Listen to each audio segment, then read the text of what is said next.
Welcome to Sustainable Stock, Reviving Legacy Genetics, the podcast that delves into the power of traditional cattle genetics and the ranchers bringing them back. We're returning to the tried and true practices that prioritize what truly works on the ranch. Each episode, we'll talk to ranchers who are rediscovering the methods that built strong, resilient, efficient, and fertile herds in the 1960s and 70s. These breeders are blending the best of the past with practical solutions for today's ranching world. Whether you're passionate about the future of ranching or curious about heritage genetics, this podcast is for you. Presented by Boss Sires. Tune in as we reconnect with the roots of the herd. Here's your host, Patrick Powers. Hi, everyone, and thanks for tuning in to another episode of Sustainable Stock. Today, I'm joined by someone who's been around the cattle world more times than most of us have been around the block. PJ Budler has judged cattle in over 48 countries, worked with national breed associations, agricultural departments, and some of the top producers across the globe. PJ, did I make you sound important enough? I don't know, Patrick. Maybe a little too important. We'll get to the truth of it here in the next few minutes.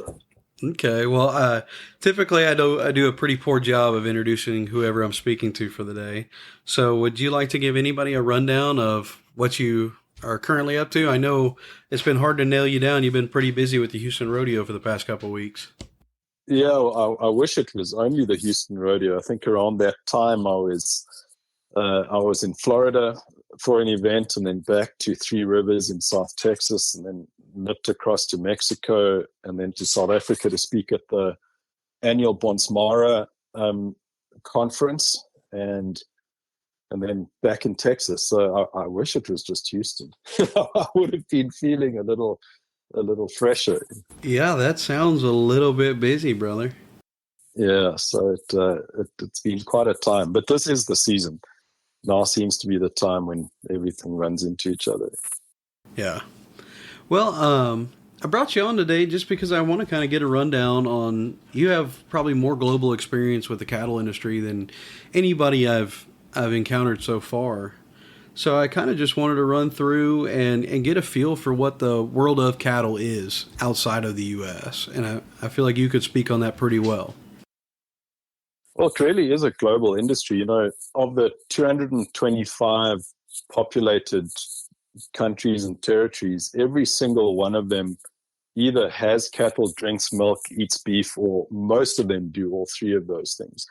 So it's a global industry. You know, it's definitely not a niche industry. It's not a boutique industry. It's prevalent everywhere. And why this has really appealed to me is that together with the obsession of livestock, especially cattle, you get a good taste of culture and the way in which people can flourish in different places around the world and the part that cattle has to play in that human flourishing. So with me, it really it hits all my interests. You know, cattle, cultures, travel, and then geopolitics. It all comes in and plays together. So it's turned into a really fascinating career. Absolutely. Well, along those same lines, I know that the cattle experience outside of the U.S. is associated a lot with these competitions. And I was wondering if you could speak on what provenance is set around that and what influence that has on cattle globally. By competitions, you mean like the show industry? Yes, sir. I would say that the US is pretty unique in how prominent the show industry actually is. Most traditional and non-traditional cattle raising countries have a form of a cattle show, but the US has taken it to a level where it's almost like it's divorced itself from the rest of the industry, which is a little unique globally. And it's certainly prominent, the divorced sector of the cattle industry within the US, but it has taken on a life of its own. Internationally, I'd say in almost every other country, the show cattle represent what is industry relevant and appropriate for the most part. Where in the US, they seem to have taken a turn to just being their own animal. Yeah. Well, could you take that a little further? I mean, do you feel like they are a separate category here where they aren't elsewhere? Well, yeah, I think. Well, let me put it this way: I've been in the US for 12 and a half years now, and I remember before I moved here, and what intrigued me about the US on all my visits was how exceptional it is, and there was certainly a lure. And a seduction towards the US as this exceptional place, which I still believe it is. What I have learned, though, since being here, is that it's exceptionally good and exceptionally bad. So in every industry and every way of life, if you take the best food in the world is here and the worst food in the world is here. The best culture is here and the worst culture is here. And you take it to music. The very best music is here and the worst music is here. And unfortunately, cattle have gone down that same road where I think it's got something to do with the American mindset and that fierce independence that Americans have. And because of that, every person becomes a scientist, and their business or their home or their ranch or their farm becomes a laboratory. And they prove and disprove things, and some of it is amazing and it influences the world in a good way, and some of it's a disaster and it influences the world in a bad way. So I still strongly believe in American exceptionalism. I've just seen it plays on both ends of the spectrum. Yeah. And unfortunately, it's no different in the cattle business. We certainly within the US have got some of the very best cattle in the world in good numbers, and I'd argue that we've got some of the very worst cattle in the world in good numbers as well. Now, the show ring is interesting. I think it's a little too easy to pigeonhole show cattle, because the show cattle are the product, the show is a resource, right? So it's a little bit like, conflating potatoes with vodka. Potato is the product. Is the resource. Vodka is the product. But you can also make fries with potatoes. You can make mashed potatoes with potatoes. So I think making an unbreakable tie between show cattle and cattle shows might be a mistake. And we can use a similar argument with, let's say, with gun violence. You tie all guns to violence and all violence to guns. But as you know, some guns are used for hunting and recreation, and some for self-defense, and some are used by law enforcement, and then others are used for crime. So I think it's good that we don't conflate those two things, because there are good cattle that walk into the show ring, and a show in itself can be useful, provided the minds that are determining what is good or deeming what is good in the show ring are somehow industry relevant. If they're not, which has occurred, a lot in our industry, then it'll take the show ring down a dangerous road. Now, let's say the country where I'm from, South Africa, show cattle look like cattle on the pasture. There is no difference. The good ones go to the show once in a while, and that once in a while might be once every 2 or 3 years. Where I've got customers in the US who will show at 30 to 35 shows a year, which you're going to produce a different product when you do that. Yeah.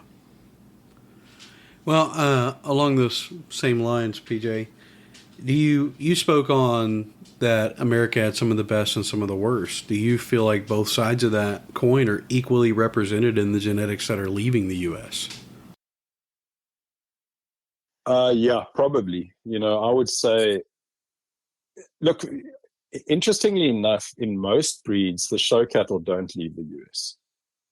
It's only some of the Bos Indicus breeds that the show cattle are sold out of the US. But in breeds like Angus and Hereford, Simmental, Charolais, a lot of the more popular breeds, Red Angus in the US, numbers-wise, the show cattle don't really leave the US. It's become a domestic product. It's not really an exportable product. But now when you get into Brahman and some of Brangus and maybe a little bit, not really Beefmaster, a little bit of Beefmaster, a little bit of Simbra, mainly Brahman and Brangus, then you are getting show cattle that do leave the US. And show cattle specifically. But then also, interestingly enough, in the Brahman side, a lot of breeders who are actual breeders of cattle, not just exhibitors of cattle, are genuinely showing cattle as a shop window to try and show the international market what products they're producing. So there is a mix even within the Brahman and Brangus breeds in terms of what cattle are being exposed to those markets. Absolutely. Well, along those same lines, so of the breeds that are leaving the U.S., and do you feel like, I've said it before, I feel like a lot of people don't realize that there very commonly an infrastructure of support that needs to follow that cow as well for it to excel. Do you feel like that is a true statement, or that the buyers know that or aware of that? No, I think that's a serious problem. So what is happening, and this is not just with it. Let's do this, and it might help all the analogies moving forward. There are two major show circuits or show industries happening within the US at the moment. We've got the show cattle that are physically being dragged around the ring and winning ribbons, and let's call them the show ponies. And then you've got your paper tigers, which are the cattle that are being selected and bred on spreadsheets, and you get 2 or 3 rows of 8 columns per row of data points. Well, that's become a show in itself too, and let's call those paper tigers. Okay, so both of those shows are exporting genetics. Both of those shows are, for the most part, marketing cattle assuming that where they're going to is the same as where they're coming from. And that's a big mistake, because you cannot send a Ferrari down a dirt road. It just doesn't work. Absolutely. Because they roll. and that's where I think both of those segments have maybe missed the mark. The other mark that's been missed, and this is more on the Taurus side of things, is the temperate breeds. The genetic companies in North America, Europe, Australia have pretty much all their research and development has gone into improving temperate breeds. So Angus, Holstein in Europe, maybe a bit of Charolais and Limousin. But 70% of the world's cattle are in the tropics. And if you include the subtropics, that'll push it into the 80s. So that means that almost no research and development has been done on where 80% plus of the world's cattle are. And that has become a major issue, because unadapted animals are being sent into the tropics and subtropics. Now, on the start of your question, are the buyers aware of what they're getting? I'd say yes, no, and definitely no. Okay, so the yes is a lot of the buyers of these genetics are wealthy businessmen who show cattle or showcase their cattle on their show properties. So it is more of a showpiece than anything else. They are aware of what they're getting. They're under no pretense that they're not really in the food production chain per se. The second one is where I say no is you've got people that are purchasing from either these major producers, seed stock producers, or genetics companies, who are assuming that because of the smoke and mirrors and propaganda that goes with marketing livestock, that these cattle are trumped up to be something that's going to change their lives. And then they find out pretty soon that it's changing their lives for the worse. Mainly because the cattle either have energy requirements that are way too high, which will make them subfertile in most environments, or the cattle just simply aren't adapted. They're breeds that can't adapt in the tropics and subtropics, or they can't adapt to management practices in those areas. So most of the world would be lower input than the US in terms of what they're prepared to supplement their cattle with and feed them with. It's more of a case of the cow working for the farmer than the farmer working for the cow. And so a lot of the higher performance genetics, whether it's performance to win ribbons or performance to make the data look more profound, don't perform very well in low input systems or in marginal ranching systems, which is where ruminants belong. They belong where you can't grow fruit and vegetables and wine, etc. Yes, sir. So would you say that both sides of that, you laid out the two analogies, and I really enjoy them, the show ponies and your paper tigers. Do you feel like both of them are failing in that same regard when leaving and going? You've got some consumers that you state know exactly what they're getting and have the intention of that. And then there's others that it will fail them in their operation. Yeah, and those guys, the first knock is taken by them because they're blindsided. But the next knock comes back to all US or North American producers because they lose any street credit or social capital in those areas. So they're countries that won't come back to North America for a few decades because of the hurt that was caused by those scenarios. And so the first knock is taken by the guy who buys the genetics and imports them. The next knock comes back to the North American producers because even if they improve what they're producing, even if they change their philosophies, the stigma doesn't leave. Yeah. Well, do you feel like maybe those genetics were misrepresented in any way, or do you think there was a lack of education on the side of the buyer? I think it's a little bit of both. There may be miseducation on the part of the seller as well, because I'm curious about what's going on in Djibouti and the Solomon Islands, but almost no one else is. So they might not do too much research on what's going on there before they send them some genetics. That's a fair point. So I mean, just to be fair, I think it's on both sides. Where this has worked is when shields are linked, and what I mean by that is, let's say, for example, let's use the Solomon Islands, seeing as we've used them already. Let's say a group of Texans are exporting genetics to the Solomon Islands. What really works well is when you put the private sector guys together, so buyer and seller, to do their free market trade, and then you put the some form of a government department with them. So whether it's the Texas Department of Agriculture or USDA, to meet with the Department of Agriculture from the Solomon Islands.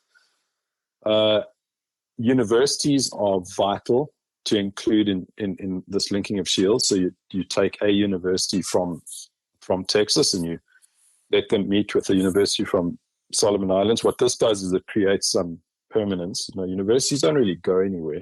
Producers come and go, politicians come and go. And the fourth thing is the media. So the media to go and tell the story of what's happening on both sides.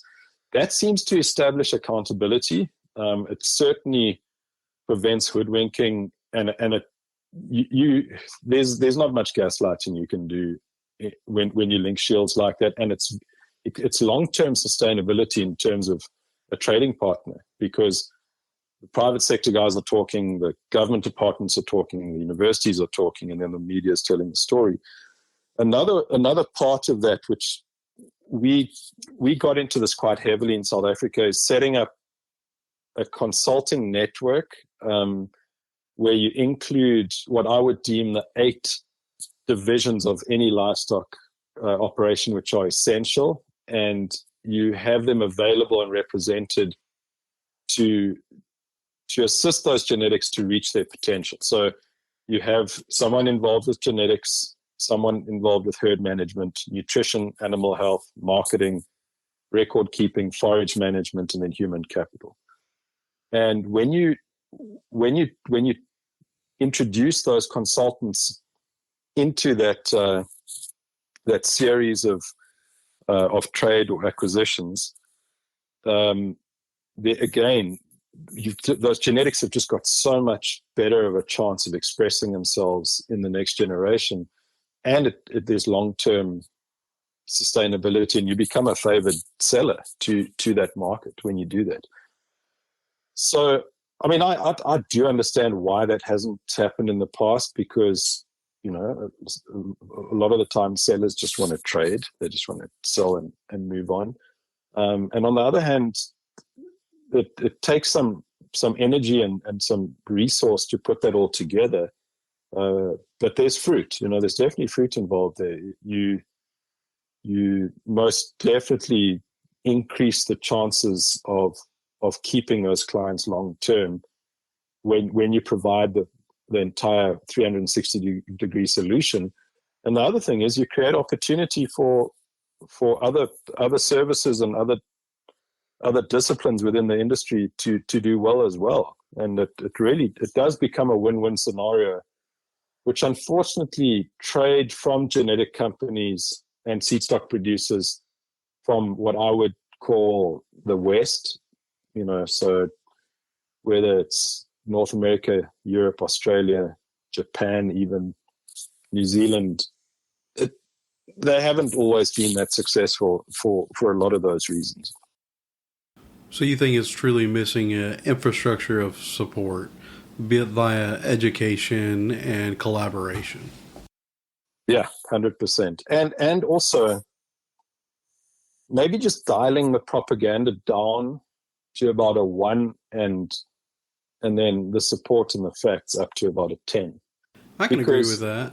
Rather than say the cow solves all the problems, it's the hands-on that follow the education, the working with the land, the understanding its needs and meeting those. Yeah, for sure.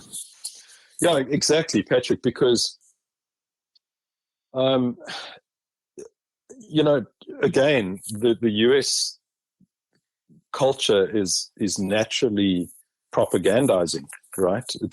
You don't have to teach an American to sell something. Like it's inherent. and that's unusual for most countries. And, you know, I mean, you go onto the Indian subcontinent and into the Middle East where they've been trading for millennia. It's a little different. But the old Commonwealth countries where a lot of these genetics go to, and definitely some of the old, you know, Spanish colonized countries, Portuguese colonized countries, the stance is more of a you present the product and it needs to speak for itself. So when they get approached by like a slick salesman, they're often caught off guard and take the bait. Yeah. So do you feel like that moment of sale has been exploited through Western markets to the rest of the world? Yeah, well, I think definitely through Western markets for sure.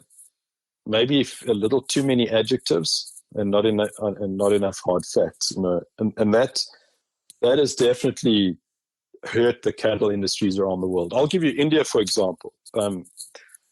Spent some time then and really got to meet like the top of the pyramid in terms of how the cattle industry works, and it really is a pyramid. And India's got 320 to 330 million cattle, so it's easily the largest cattle population on earth. Mm-hmm.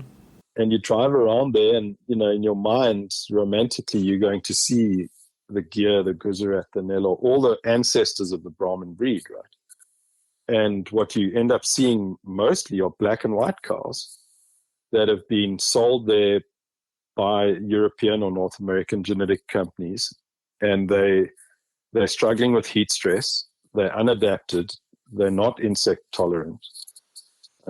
They're certainly not able to dissipate enough heat, and they are giving a little more milk when they do lactate than the indigenous breeds, but the inputs are so much higher, the losses are greater, the longevity has been taken out of those cows.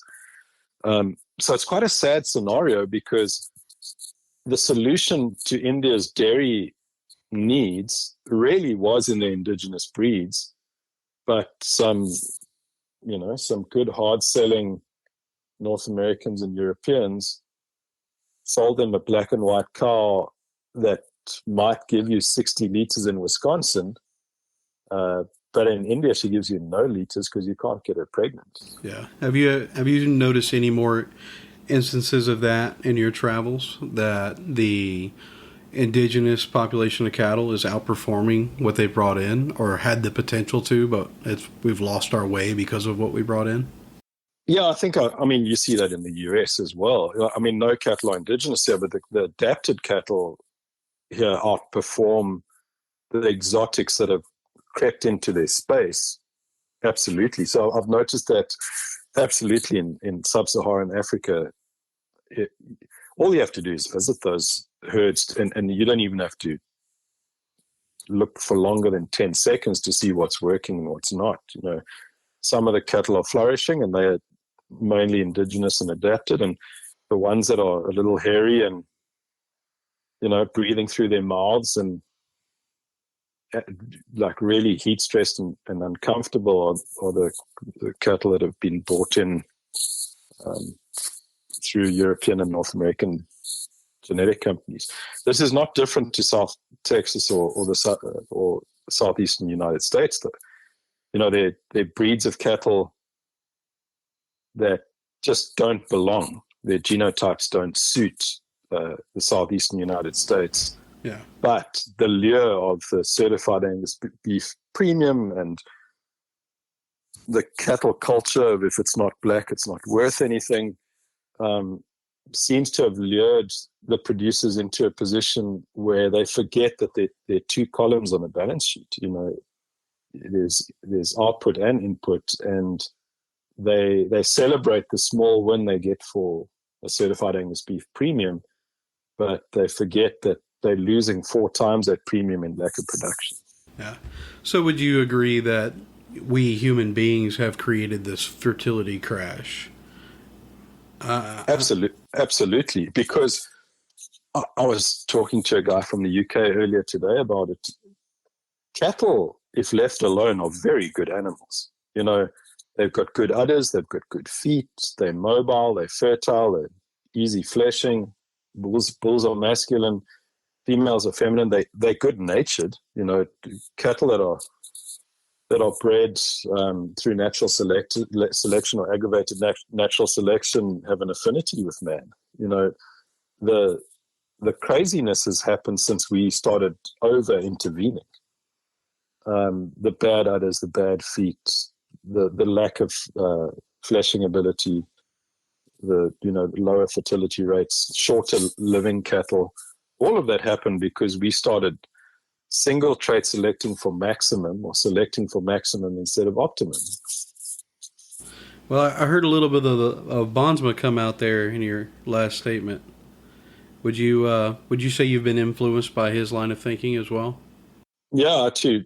So this speech I gave at the Bonsmara annual meetings in South Africa, to start off the speech by saying it's more like I'm taking an exam than giving a speech, because I'm having to speak back to the Bonsmara breeders the same philosophies that we were raised with. And Bonsmara, look, these philosophies are Southern African philosophies, and that's why they, you hear similar threads through a lot of the thinkers from that area. I think Bonsma was easily the most articulate of any of those thinkers in terms of how he observed it and how he documented it. So, yeah, I think in a lot of ways his teachings raised us, and it's really as applicable today as it ever has been. Maybe more because we've strayed from there, So maybe it's more applicable today than it has been before. I was just about to ask you, why do you believe that a good portion of the cattle industry has forgotten about him? Well, data, and there's several things. The first thing is, the other thing I've learned, and I suppose you learn this with age, is how science works. And, if any research paper needs a grant, and any grant needs a sponsor, and the sponsor is not going to give money for anything that's going to be proven that's contrary to whatever agenda he's not necessarily pushing, but prepared to give money to. And so if you think of in our industry, who would give grants, it's definitely the food companies, because they've got money to give. The packers, the processors would be able to give grants. The nutrition companies, the feed companies got money to burn for giving grants. You'd be able to get big grants from the genetic companies, those measuring the DNA measuring companies, genomics companies. They're making quite a bit of money. What you're not going to get a grant from, or your donor, is not going to be a cow-calf producer on a family farm. So what ends up happening is all the common sense, all the truths that we inherently know because they're self-evident, and they've been self-evident for so long, they're not being worked through the university system. They're not being worked through scientific papers. They're not feeding their way into breed associations, because there are two types of scientists. You've got your PhD doctoral scientists, and they're the ones that write these papers that gets sent from universities, and the breed associations use them because there's incentive for them to use them, because they're getting sponsors and from the nutrition companies and from the genomics companies and from the food companies. So there's definitely incentive for them to use that science, and then that science runs contrary to the science that's developed from the other PhDs, the poor, hungry, desperate PhDs, who are family farmers, the generational agriculturalists who are true scientists. They've been observing, they've been proving and disproving through repetition for generations. That's science. And yet that science has been put on the back burner by the well-funded science. That doesn't make it more true. It doesn't make the more funded science true. But that's why it's taken a back seat, is because if you take, let's say, for example, Bonsma's studies that he did on coat color or hide color. Now, there's no way you're going to get that into mainstream American beef industry, because black is gold as far as they're concerned.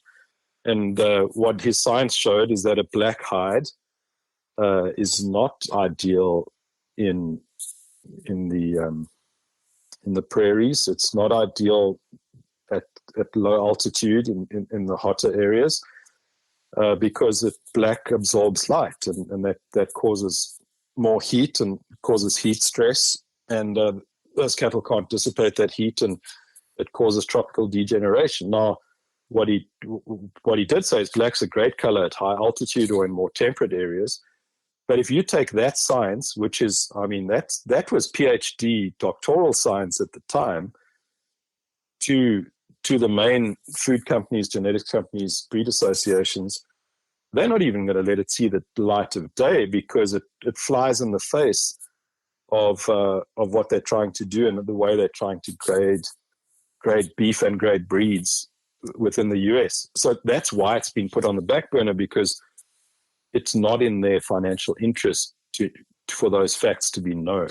Yeah. Well, and to go back to your earlier statement on where grants are awarded and by who, unfortunately, the grants that are currently being awarded are to find the solutions to problems that we have created. I mean, it's a lot harder for me to say that I'm following a theory of science that I can visibly see. An untrained eye can read a single book, go out and visibly see these traits within my cattle, and I can have a relationship with my cow, and I can take corrective action.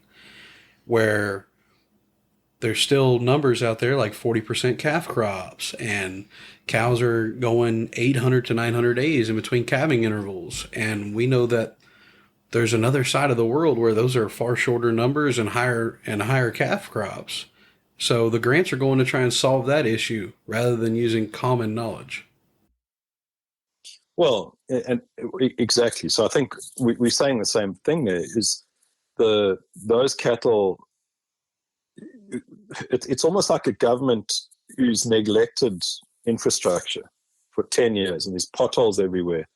And then they go and fill 30% of the potholes, and then they want high fives from their constituents. But it's their potholes, that they created, and they've only filled 30% of them.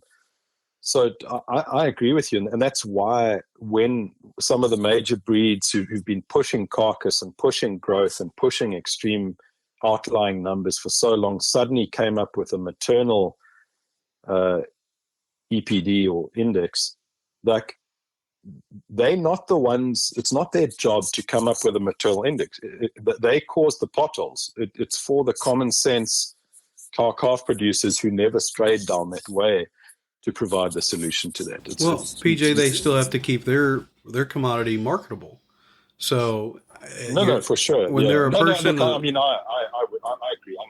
I agree 100%. When they're a producer of metrics, they need to, when it starts to fail, they need to find that other metric that brings them right to par with others. For sure. If you have someone advertising fertility, what's the easiest way to avoid that? Say, oh, they're false. It's not heritable. Oh, like that theory. I was with a dairy farm in Australia 2 years ago, or last year maybe. Could have been last year, yeah.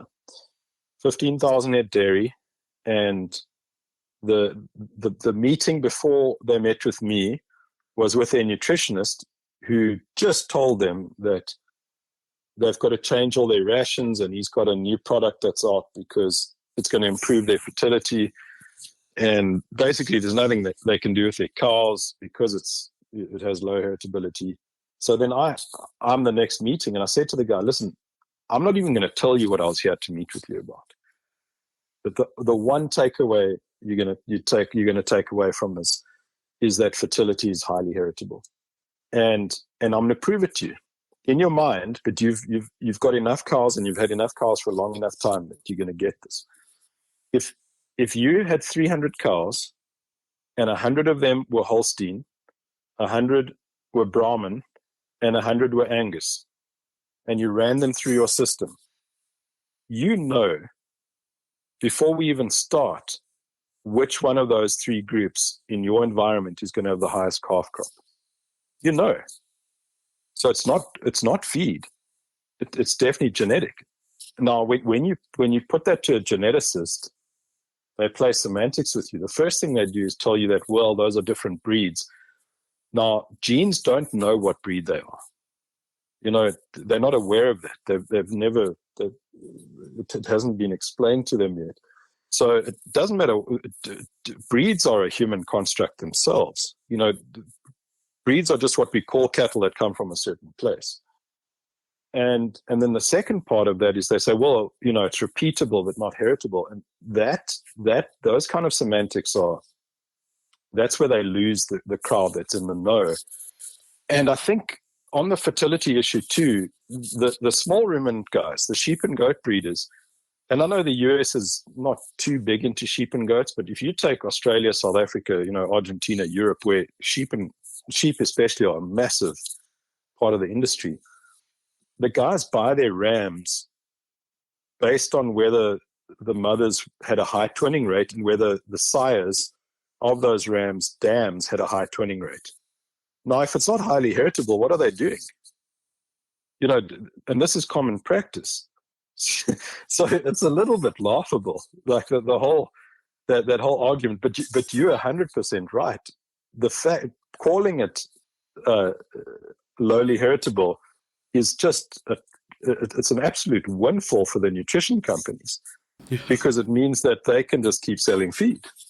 Well, yeah, way to use science as your tool and turn it. I mean, do you feel like a lot of these problems that we're running into is because the push of speed and getting it going in greater and bigger numbers that we're pulling out of unproven stock? I keep hearing reports of people pulling eggs off of unproven females to then push out into the market and help subsidize the cost of embryo collection.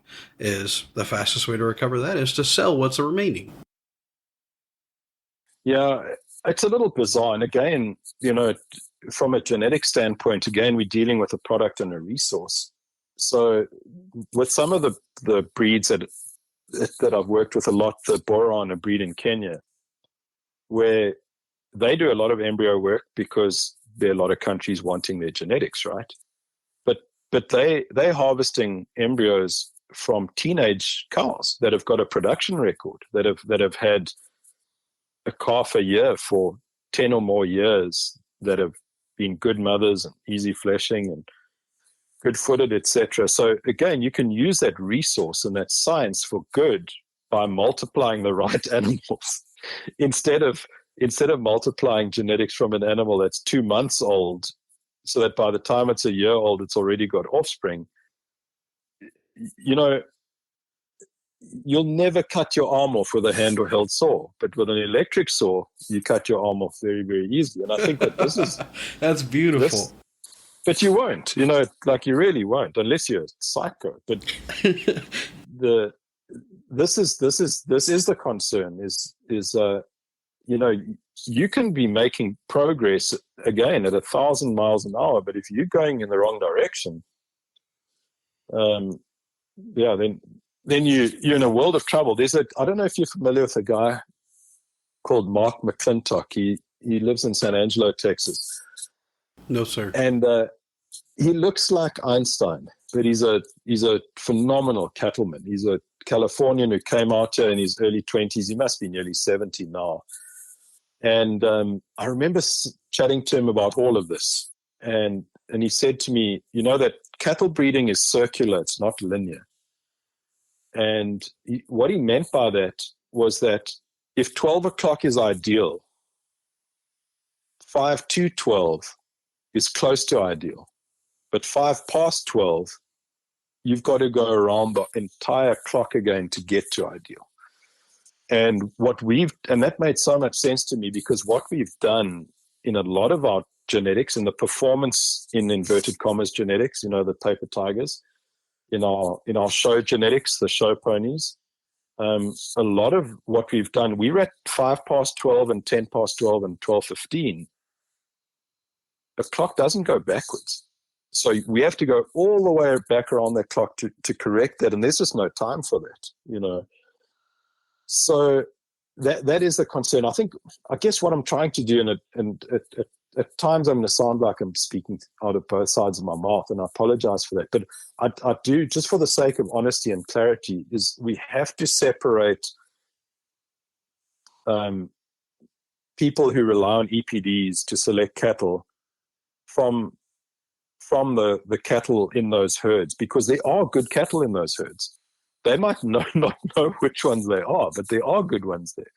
And in the show ring too, like I've always said, I love judging cattle shows because it's the best place for me to speak out my philosophies. I don't love show cattle though, but there are very few cattle shows I go to where there aren't good ones. Now, often those good ones haven't won before, so they end up surprised that they actually get to win. But yeah, so I think cattle shows and show cattle are not the same thing, and EPD programs and some of the cattle in those EPD programs also can't be conflated. So I don't know. I need to organize those thoughts a little better, but there is separation there, and that provides some hope in that those outliers for the right reasons that are somehow still balanced and not extreme in any way. Completely that still by accident. Yeah, exactly. They might be deemed low performers, but they actually are the right type. I They think I hear do what you're exist. saying. I feel like you're saying that even among your paper tigers, there may be one as a whole they're not so far gone that it can't be brought back.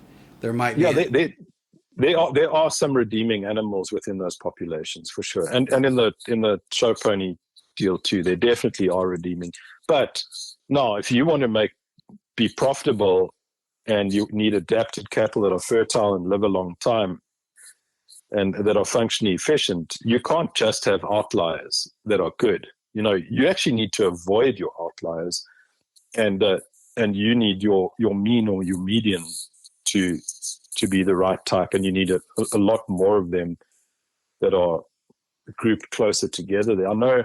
And if you need them right now and you don't have the time to build them, that's why you call boss hires. Well, exactly, and that's why I like this concept so much. I went with Mark Allen, who was great guy, a PhD, like a real PhD, not like me. I took him to Kenya to Olpejito, probably one of the premier boron herds in the world, and there were 120 mature bulls, all in one pasture. It's like out in the savannah. Now, these cattle are co-mingling with lions and elephant and buffalo and leopard and crocodile and everything. So, this is for real survival of the fittest. And it's on 250,000 acres. It's just incredible. So these bulls, the herdsman grouped them together. It was in the off-season, not during the breeding season. This is the guy who helped develop the 50K DNA SNP for Angus. Okay. So he is a scientist through and through. He's a data guy. And now I throw him in to this herd of cattle. The herdsman or the manager, a guy called Giles Prettyjohn, has just landed in his Piper Cub. And on a dirt track, he's wearing old sandals, short pants, like a shirt that, there's more dirt than shirt, and an old floppy hat. And but this is his herd, and Mark says to him, "So what selection tools are you using when you're selecting these bulls?" Because he couldn't believe how every foot was right, every set of testicles was right. The sheaths were good. They were all masculine with muscle. They were just, and I've got pictures of it. Incredible set of bulls, aged about 3 to 15 years old. Now, in a lot of breeds, there is no such thing as a 15-year-old bull, okay, anymore. So Giles Prettyjohn says to him, it's pretty, like, their system is quite simple. Every time they bring them in to work them, the ones that don't look like the others get kicked out. And that's it. No outliers. So if they're bigger or smaller or thicker or flatter or wilder, they don't stay. No outliers. And did I really have to go all the way to Kenya to hear that? Maybe. Maybe that, and maybe Mark Allen needed to go there to hear that as well. Yeah. Well, PJ, I've got to ask, I've just been turned recently onto the idea of profit per acre when dealing with cattle, principle by Zeitzman. I'm sure you're familiar. I was wondering if you could speak on if leaning into that might change the mindset of cattlemen and the way we handle our operations. Yeah, I hope so, because it creates better animals and also creates a better environment. So Johann Zeitzman, I think what he did is he took Bond-Smith's principles and he added high inherent body condition or easy fleshing ability to them. And he took Alan Savory's principles of high intensity grazing from the Savory Institute, and he added a phenotype and a genotype in cattle to it. So I would definitely call him an anchor in the way I try and organize my thoughts, for sure.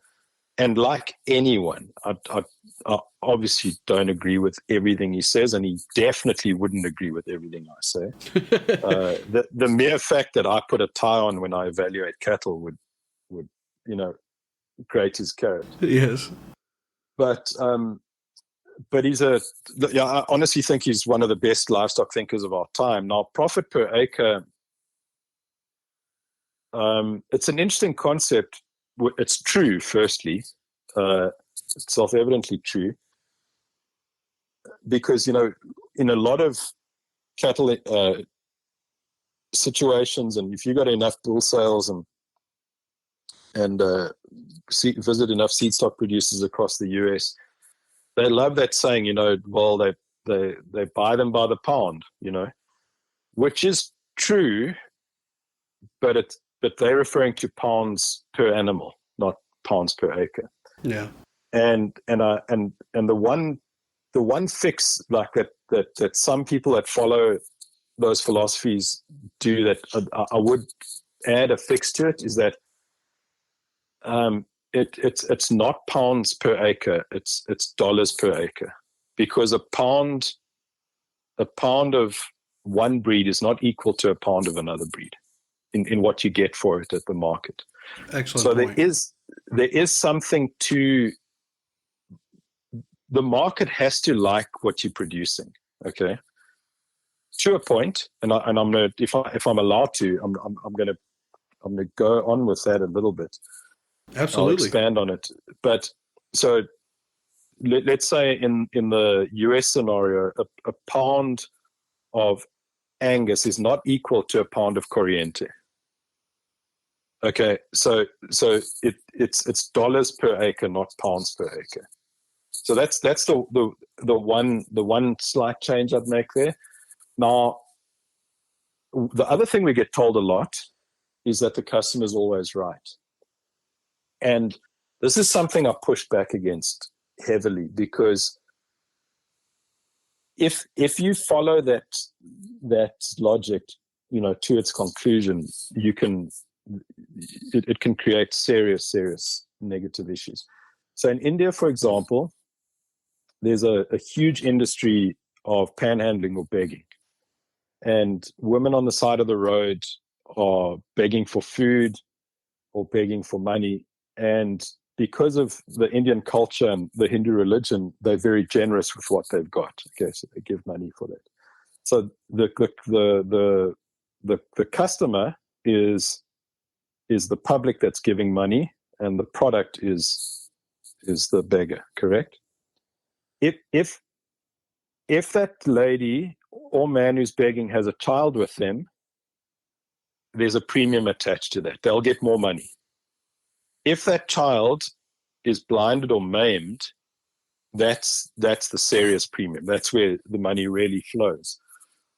So what that's created is a situation in India where there are these criminal enterprises where they kidnap orphans and they actually deliberately maim them or blind them for the sake of getting more money when begging from the public. Okay. I'd argue that the public isn't right in that situation, or the customer's not right. Now, what we're doing in the cattle industry, in a lot of senses, is we are handicapping our cow herds because the customer wants a certain product. So I would change that as the customer is right to a point. But when that point comes to where you have to run unadapted cattle in the subtropics in order to appease their palate, they're not right anymore. I agree, and I think that was a beautifully delivered analogy. I would not have equated that myself, but upon hearing it, I can't think of any better way to explain that exact situation. Yeah, I mean, it's not a joyful analogy, but that's what struck me when I saw the situation in India, and then I saw what was happening, in the subtropics there in the US, and it's all because, well, that's what the customer wants. So I said, well, I mean, maybe they're not always right.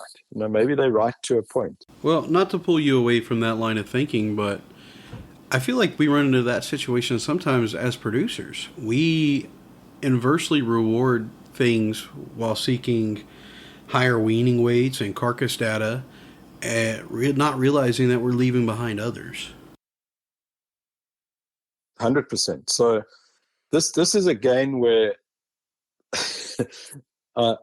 in my talks I often tell the public that I'm speaking to that my goal is to deliver an average speech. If they come to me afterwards at lunch or, at the bar afterwards and they say, thank you for today's talk and it was really average. That really is my goal. And what I mean by that is exactly what you've just said. It doesn't matter which metric you run. If you're average for just about everything, but an outlier in a positive way for fertility, you're profitable. So this is where I did something with the EPD guys. Some guys aren't going to change, so you've got to work with what you've got, and they want to use EPDs, and I work with them. But what I do is I say to them, okay, there are two EPDs that are important if you want to have a profitable maternal herd. Number one is you need positive fats, which is the opposite to what the North American breed associations are telling us. They're trying to make cattle lean so that they can perform in the feedlot and grade better on the rail. So you need positive fat because fat is one of the ingredients for fertility. One of the two main ingredients. And you need a large scrotal circumference at a year old. Okay, so those are the two that you want high, okay, positive. So you breed for those two things. Now, what common sense, or not what common sense, what common practice does in the US is you breed against high birth weight. I'm sorry. Let me put it this way. You breed for low birth weight. I'm saying don't breed for low birth weight. Breed against high birth weight. Okay, so you're breeding against the negative outlier. Don't breed for high weaning weight. Breed against low weaning weight.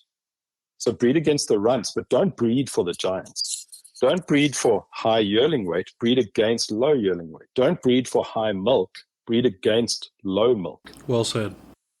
Don't breed for high muscle or high ribeye area. Breed against low ribeye area. So what you end up with there is a really average animal. And average animals win the war.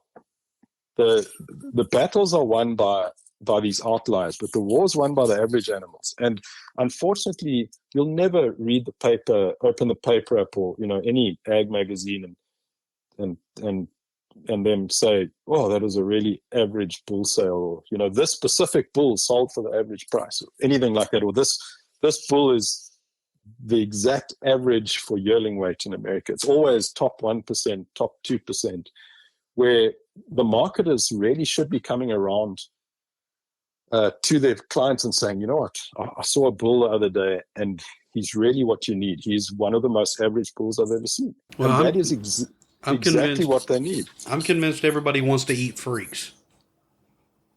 Mm-hmm. Everybody wants everything to be a freak. You nailed it. Everything you read, it's got to be the biggest, the baddest, the newest, and the cattle industry already has its fair share of freaks. We don't. Oh goodness, and they promote them as such.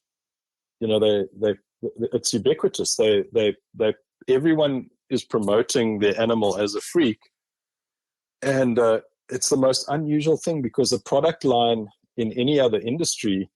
Imagine if a Ford F-150 came off the production line and you go, well, this one's a freak. That one doesn't get sold. There's no market for that one. And that's the way it should be in the cattle industry too, as far as I'm concerned. So, I think, Patrick, with a lot of this, it's going to be tough in a lot of instances because you've got to take the boring route, which is the average. The balance is not exciting. Balance is pretty boring, but goodness, balance keeps you in business, and balance keeps you going for generations, and balance is what feeds the world. Absolutely. Well, along those same lines, I think it's only appropriate that I ask you about your opinion on boss sires and what you feel we are and your hopes for us. Well, it's so refreshing because we just haven't had the formalized genetics company that aspires to these philosophies and values. So it's incredibly refreshing. I think there's going to be a bigger appetite than you can even imagine for these genetics, getting them out there. I might have a slightly different approach to some when it comes to this. I would like to suggest that maybe the messaging stay positive, and not to worry about what the competition's doing, but because you've got such a positive message. Absolutely. I mean, what's more positive than profitability and sustainability and better environment and cattle that live longer and that are more fertile, cattle that are adapted to their environment, that are comfortable to be where they are? And that's a serious positive message. Your competition isn't going to be positive, but that gets found out. That gets found out pretty quickly. I've always found that the more something gets run down consistently, the more intrigued I am to see what it actually is. We try and keep a message of hope, and I think that's what's really going to carry us through. Is we have a whole lot of hope for the world and what we can bring and how we can help feed the world and help bring people back into a relationship with their cattle and the land. And I think that's starting to really shine through, and I think it's really catching on. And also the fact that, with boss sires, you're positioning yourselves as the champions for superheroes, and the superheroes are the producers. The farmers. The fact, like, let's say in the US, 2% feeds 100%. I mean, that's superhero status. Yes, sir. I mean, you often hear about the real heroes being teachers. I mean, like, I don't know if teachers are the real heroes. I'd say like farmers are the real heroes. Teachers are good. They babysit our kids and everything. But then the real heroes are the ones that feed us. Then the next thing is when I mean our family farmers are farmers that actually live on the land, that are not the absentee landlords, the actual farmers and ranchers that are present and running their properties. They do something else which is really underrated, and that's their decentralized power. If you look across the US, how many flourishing small towns there are, thousands. And what that does is those little towns have wealth and they have influence and they have power. And all that wealth, influence, and power is taken away from a central point. Okay. When you lose your agriculturalists, your family operating farmers and ranchers, that power goes to corporations or it goes to government institutions, and it gets centralized into one big major city or two big major cities. When you centralize power like that, you become a country that people try and move away from instead of to. And so who's doing that? Farmers. No one else is doing it. Farmers are the ones that are decentralizing that power by creating all these wealthy, little, beautiful little towns all across America. I mean, you drive through the Midwest and the West and the Southeast. It's incredible, like how much there is going on in a lot of these small towns. Then the third thing they do, which is also superhero status, and I'm just being hard on teachers. I was a teacher for a year and I wasn't very good. So, but I think where farmers really are the superheroes is in terms of national security, not just food security, but if you take vast tracts of land in a country where there's nothing going on but cattle ranching, okay, the only reason there are power lines or roads or cell service in those areas is to service those specific farmers and ranchers. If they aren't there, if they're absent, or that land is not being utilized through livestock, a country can be invaded and you would never know. And so they're the witnesses to those large tracts of land. I was in Finland last year speaking, and I was looking at the map along the border that Finland runs with Russia, and that entire border is just like 1 million square kilometers or more million square miles or more of just cattle ranches, cattle farms. Now, if they weren't there, if Europe got its wish and there were no more cows, Russia could be living in Finland and they wouldn't even know that.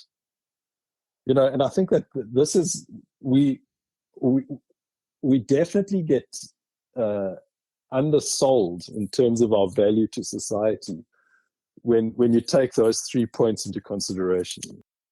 Absolutely. I mean, I really love the way you stated that the first portion is the 2% feeding the 100%. I've encountered a lot of these metrics through the interviews I've done and the reading I'm doing associated with boss sires, and you completely just flipped it for me right there and changed my entire line of thinking. And I thank you for that, PJ. Oh, no, I mean, this is just my observation. And then, like, getting more back into boss size, the other thing that excites me, and your founder, Grant Fassberg, and I spoke about this, is you've got another opportunity, and this also goes to decentralizing, where boss size could really benefit, is producing genetics or providing genetics for a region from a region. So let's say, for example, that's our final goal. Yep, exactly. So you say, and this is what we spoke about. So if you've got, let's say, Tanzania, Kenya, Zambia, these guys really want good bulls. Now, the traditional method is you're going to find them in Wisconsin and Montana. Okay, now that's not going to work. Okay, but if you're sourcing those genetics from Kenya and you're selling them into those regions, this is a huge win-win-win, because boss size wins, the Kenyan producers win, and the Tanzanian, Ugandan, and Zambian producers win. And I think this model, once it branches out into the rest of the world, it truly becomes a model of genetic improvement. Because one thing I've pushed against geneticists a lot in the US is the way they flippantly use genetic improvement. I said, you've got to let time prove that you're improving. You're changing, but don't call it genetic improvement. It's genetic change until the future tells us whether you improved it or not. What you can do with this is a genuine, honest genetic improvement, or the new buzzword now, genetic gain. I said, you don't know if it's gaining or not. Like, give it time. Time will tell that story. Where, again, just through experience and through what has worked pretty much everywhere all the time, this model, this boss size model, is genuine genetic improvement. Yes, sir. Well, PJ, I've come to where I like to ask the same question of everyone I interview. And that is, in your view, what is the moral obligation of a cattleman to the land, the industry, and future generations? Well, I think it's two-tiered for me. The first one is human flourishing. Like, I think we have to put human flourishing in the forefront of our minds. And when humans flourish, everything gets better. The environment gets better. People start living longer. They see more. They do more. They know more. Crime goes down.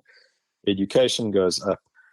So this is a way in which, through preserving our way of life, through persevering through, floods and droughts and fires and questionable government decisions and downturns in markets, we have to preserve through that. And then we have to have productive animals in order to do that. And those productive animals are profitable for the farm or the ranch, and that creates a prosperous community, which then decentralizes the power. So for me, it's human flourishing. And then on the second tier is one of the first guys I ever sold a bull to. His name was Alan Porter, and he was what a lot of the industry would deem a simple farmer. He wasn't flashy. He just sold a few truckloads of good wean calves to the market every year, but he was always profitable. And I remember I would have been 18 at this stage, and I said to him, Uncle Alan, what's the recipe? Like, how does this all work? Because it seems like it's working for you. And he just said, it's it's a three-way partnership between your banker, your cows, and your veld, which would be like your rangeland or prairie. And he said, if you can keep all three of those happy, then your whole operation keeps moving forward. And I think that's about more than just profitability. I mean, that's human flourishing, that's environmental flourishing, and that's flourishing for you and your family yourself. Because charity begins at home. You've got to make it work for your own family as well. Otherwise this thing doesn't have any legs. I agree with that. Along those same lines, I met with Hayden Moore for the first time the other day, and I walked away with a beautiful quote from him. He informed me that he was a grass farmer, and he found that the most profitable way to retail his grass was to feed it to cattle. Yeah, exactly. And I feel like if we can all have a little bit more of that approach, we can have a greater impact on our world. No, 100%. And I think it's also just, again, it's stopping and paying attention to the resources that we're using and what we're actually doing. Because if you just keep dialed into the marketers and the promoters and the food companies, you never have enough time to even realize what your actual purpose is. Yes, sir. Well, PJ, what would you hope that listeners would take away today? Well, I hope they find it very average. How true to form. How true to form, PJ. Yeah, just like a few average points. All right. Well, I definitely appreciate you coming on today and speaking with us and speaking on both the merits of the as you term them, show ponies, paper tigers, and some of these real-world genetics that we're dealing with. I think you offer a really good insight, and I think that your global reach is something that I definitely needed to encounter myself, and I want to thank you for coming on and speaking with me. No, I appreciate you having me, Patrick. That was fun. Thanks so much. Yes, sir. All right, well, for all the listeners out there, thank y'all for tuning in to us. I hope y'all enjoyed our interview with PJ Budler today. If you want to reach out to him or find any more information, any applicable links will be in the podcast description below. We are now on YouTube. You can find all of our full episodes there. Please like and subscribe. Don't forget to ranch with purpose and breed for the future. Thank you for tuning in to Sustainable Stock, Reviving Legacy Genetics. If you enjoyed this episode, please subscribe and share. Join us next time as we continue exploring the legacy and future of cattle ranching. For more information, visit us at bosssires.com. That's BOSSIRES.com. Or connect with us on Facebook. Until then, stay rooted in common sense and connected to the herd.